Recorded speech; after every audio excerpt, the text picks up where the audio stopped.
गेली अनेक वर्ष या दुष्काळी भागाला वरदान ठरणारा निळवंड्याचा प्रकल्प तयार पूर्ण झाला. निळवंड्याच्या काल्यामध्ये उद्यापासून आपण पाणी सोडतोय.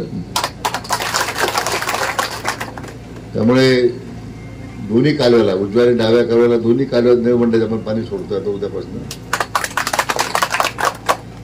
आणि भोजापूरचं पाणी वाटतं आज उद्याकडे.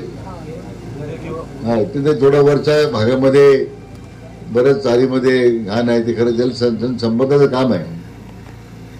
कधी करणार तुम्ही येते एक साफचारी साफसफाई काय ते डेप्युटी नाही तिथं वगैरे नाही. साहेब म्हणतात मी मशिनरी देतो तर ते घ्या, JCB त्याच्यातून काय पोकलन घ्या ते करून टाका. ते काय त्या चाऱ्या घसपाण्यामुळे काय पाणी पुढे निघत नाही.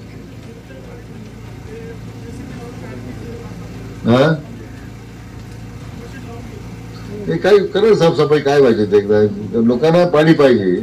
तुम्ही जर साफसफाई केली असती आता आज पाणी पूजन केलं असतं पण इथे अशी अवस्था होती. नाही आता त्या करून घ्या काय युद्ध कॉल करायचं. मी किती साहेबांनी विनंती केली आहे की आपल्याला एखादं मशीन देऊन ते काम आपल्याला पूर्ण 2 मशीन द्यायला तयार आहे. त्यात तुमची अडचण काय राहिली.